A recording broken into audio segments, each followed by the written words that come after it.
Hi, everybody. This is Silvio Canto in Dallas, Texas on Monday, February the 7th, and welcome to our video commentary. Well, have you been watching the Olympics? If you didn't know, the Olympics are on right now. They're in China, and they're going on right now. This is the Winter Olympics. They have two of these. They have the Summer and the Winter Olympics. And of course, the Winter Olympics have a specialty type of events, ice skating and, all the stuff they do, the snow and hockey, which is one of my favorite activities in the Olympics. But there is something about the Olympics this year, and that is that the television ratings are way down, significantly down from the last time. And a lot of people are trying to figure that out. What's going on? Why are people not watching the Olympics? And I think that there's three reasons why they're not doing it. The first one is because this is happening in China. And there are many people like myself who are very concerned about the human rights violations going on in China, whether it's the repression tactics that they're using against the people of Hong Kong, whether it's the way they're treating some of their own citizens and some of the minorities within the country, whether it's the slave labor that we keep hearing about. The fact is that something ugly is happening in China, and a lot of people don't like it. And then on top of that, the government of China is not exactly the most transparent government in the world. And that leads us to our second point, a lack of transparency. And that's certainly something we learned with COVID. When the virus came out, apparently in the fall or October of 2019, China kind of kept it to itself. It did not share any information. It did not allow anybody to go to China and learn more about the virus. We sort of had to learn about it, the hard way. That is, when it came over here or when it went to Europe or whatever. And China has not been very transparent in working with the world and organizations in the world about exactly what happened and what is happening now. We hear that there are, for example, parts of China that are, quarantined, and very little information is available, and that's because the government of China is not a transparent government. So I think a lot of people are angry, first of all, about the human rights violations.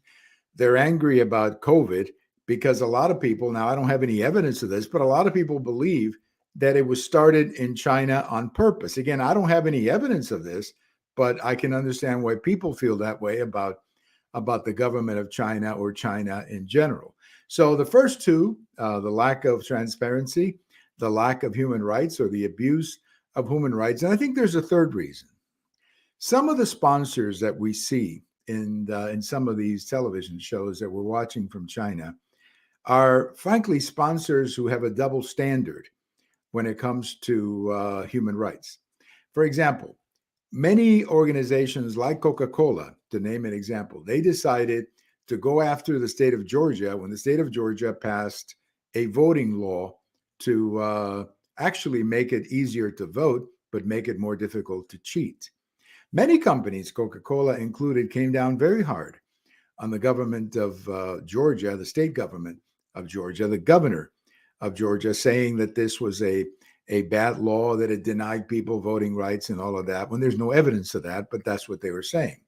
Well, this same company apparently has no problem with the way business is conducted in China, where people don't exactly have a right to vote or a right to express themselves, where human rights don't exist. And I think a lot of us look at this double standard and say, wait a minute, why? Why is it that you beat up the state of Georgia for passing a law, but then you give a pass to China for violating human rights? So I think these three things combined, the lack of human rights, the lack of transparency over COVID, and the double standard, the hypocritical double standard of some of the sponsors, is why people like me are not watching the Olympics. Now, to be fair, I was never a big fan of the Winter Olympics, but I did enjoy the introduction of the countries. That's always a nice thing to watch. I love the hockey play in the Winter Olympics. I always thought that was absolutely great. So I did like some events, but this year I'm not watching any. And that's my way of saying I don't like what I see. I don't like what I see from some of these sponsors, and I don't like what I see from Red China. So I don't know what's going to happen. I don't know where this is all going to go, but I can assure you that a lot of people are not watching the Olympics. And that's on purpose. I think a lot of people are making a statement and they're voting with their remote control. And I think that's great. I think that's great. I think the people in China whose rights are being violated by this government should know that there are many millions around the world who actually stand with them against these human rights violations. Thank you for watching. And if today is your birthday, happy birthday. Well, have a good day. Bye-bye, everybody.